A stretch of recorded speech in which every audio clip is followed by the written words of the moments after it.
I'm back, and so are the wood saws. So anyway, thank you. I want to pick back up with Henry V and his accomplishments. The Battle of Agincourt is one of the great moments in English history, and the great, wonderful St. Crispin's Day speech. Some of you will hear this with Dr. Nunley's class. Kenneth Branagh's is the best presentation I have ever seen of this wonderful drama. And I hope you will enjoy watching it. I think I've provided some instructions for you on how to watch it. It is worth purchasing, if you will. And you see his character, you see him portrayed, you see how he deals with his enemies. It's amazing. It's amazing. It's very interesting to see the relationship between Henry and his Welsh soldiers that are fighting with him. This is marvelous too. But he will defeat the French in the Battle of Agincourt. He will conquer 2 years later Normandy, which they'll hold for some time. And this will all be settled in 1420, the relationship between England and France and the crown, with the Treaty of Troyes, Troyes. And this is a treaty between King Henry V and the French king, Charles VI. Now, Charles VI to me is an amazingly fragile and sympathetic character. It's his noblemen that come off so arrogant, and his son, the Dauphin, the heir, the prince. But Charles VI suffers from a mental illness that forces him to just shut down emotionally, physically, mentally. And in fact, supposedly he went through periods of time where he physically thought he was made of glass and that he could break and end his life at any time. And he is a tragic character. And the Treaty of Troyes gives his daughter Catherine of Valois, who's a very important person. Catherine, her hand in marriage to Henry V is a spoil of war. And they seem to have had a successful, albeit very short marriage. And she will give birth to a son who will supposedly become King of England and King of France.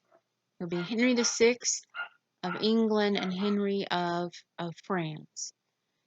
And unfortunately, he will most likely inherit the same or a similar mental illness that, uh, unfortunately, that his grandfather had, and will be an ineffective monarch. The Dauphin, who has been basically disinherited, the heir to the French throne, will sit like Job and scrape his sores out by the city gates until he is rescued from obsolescence and self-defeat by none other than Joan of Arc, who will help him to reclaim his rightful place as King of France. So these are historic times. These are dramatic times. Henry V is one of the most exciting figures in English history. Edward III is great. Also, these are the times when I think the English kings really come into themselves as to who they are. So, but let's go forward if we can. I want to give you a little more information about Henry VI and his reign for your notes. Please remember Catherine Valois. Unfortunately, Charles Charles VI and Henry V will die within just a short time of one another. Catherine will, to everyone's shock, remarry. And we'll talk about that also. We'll see what comes out of that remarriage. But let me talk a little bit about, if I may, Henry VI for you. Henry VI, as I said, will inherit the mental illness of his maternal grandfather, and this will plague him throughout his reign. He had a number of other problems. His wife was Margaret of Anjou, and she's a schemer and self-serving, and that's unfortunate. They are married in 1445. He is in no way equipped to rule either, much less both of his kingdoms. He lives and reigns in England, and France will fall into the hands of its rightful ruler, the Dauphin, who will be crowned King Charles VII. In addition to losing claims to the French crown, Henry loses all English-held lands in France except for Calais. To make matters worse yet, Henry displays the poorest of judgment in choosing friends. He is surrounded by corrupt yes-men who have only their own wealth and position in mind. And you and I can go back and look at the English monarchs who have done that. You know, beginning with, if I may say, Edward the Confessor, and all of his Norman friends. That started a lot of the trouble. The worst of these sycophants is Edward Beaufort, the Duke of Somerset. In 1453, the Hundred Years' War was concluded, and England is bankrupt.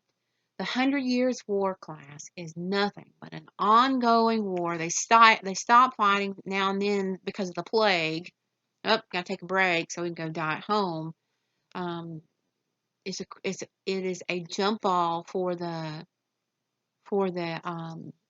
French crown, and you know they're running instead of 48 minutes up and down the court, they're running 100 years, roughly 100 years, and this just keeps Europe tore up emotionally and literally, unfortunately, for this period of time. And you know you've got the 14th century, class. It's just a mess. And we thought about this in medieval history. You have the plague, the Hundred Years' War. You have the shift in the climate, where some of you remember this from medieval history.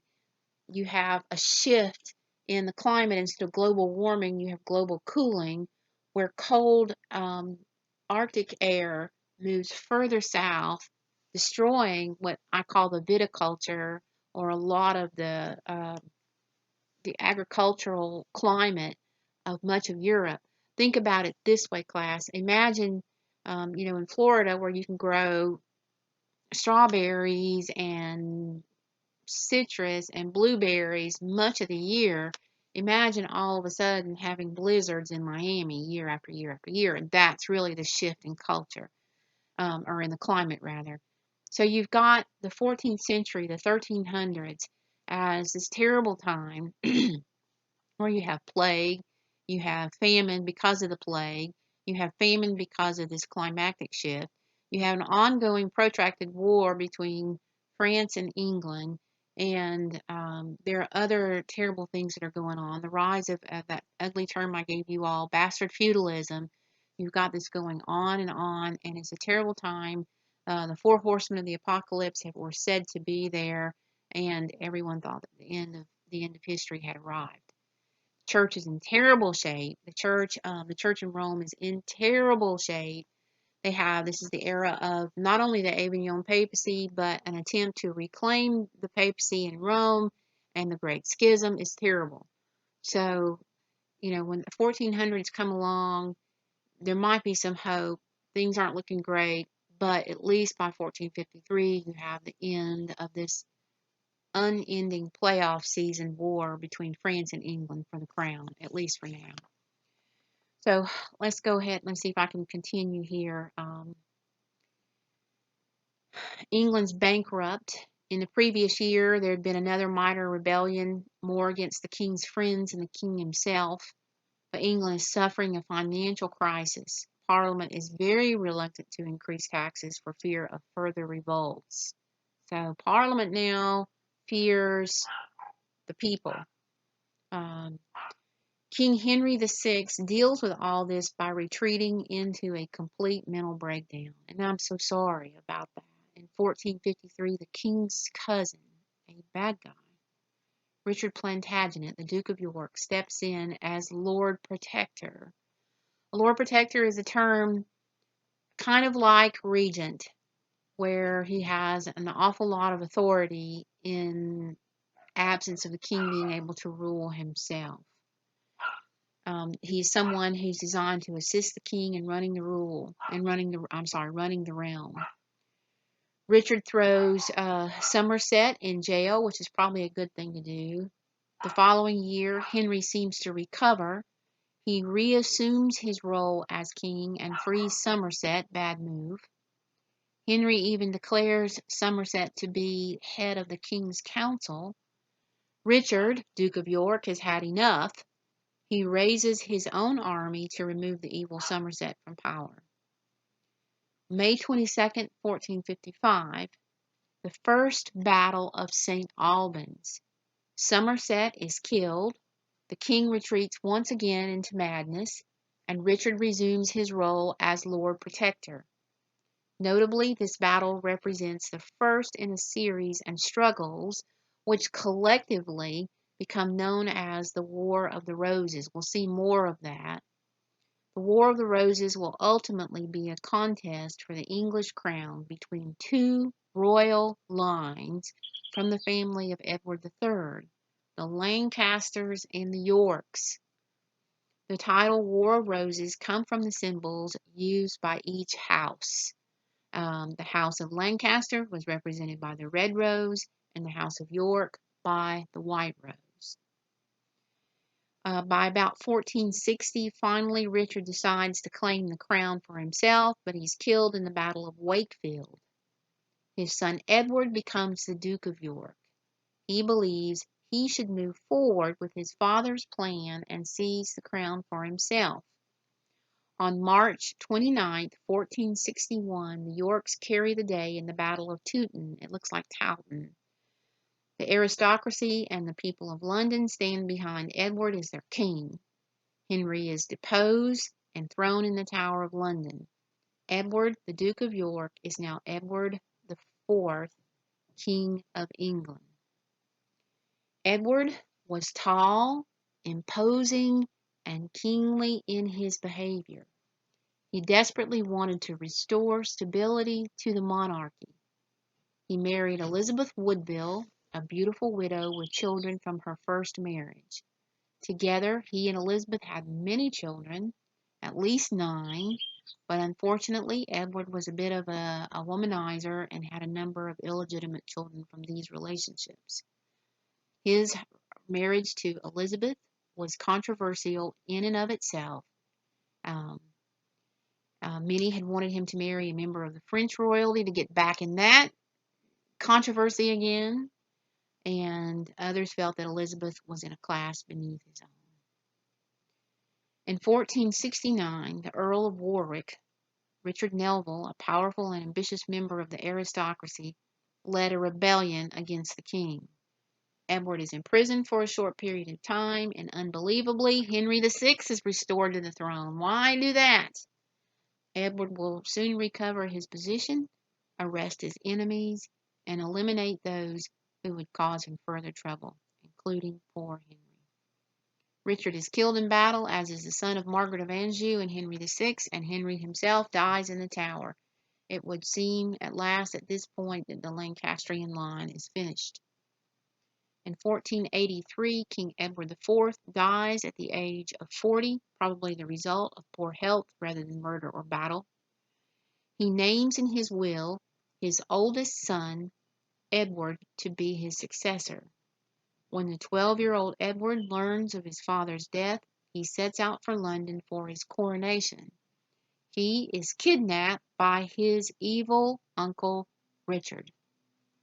King Edward had named Richard as the Lord Protector of the children and the heir. And unfortunately, Richard is going to kidnap the heir and his brother to the throne, and they disappear. And these are often speculated to have been placed in the Tower of London, where they died. And Richard will become king, Richard III, probably one of the most unpopular kings of England, and it looks as if England is in uh, evil hands again. We will pause this here and come back with another video shortly to pick up with King Richard and who is going to challenge him to the throne. See you then.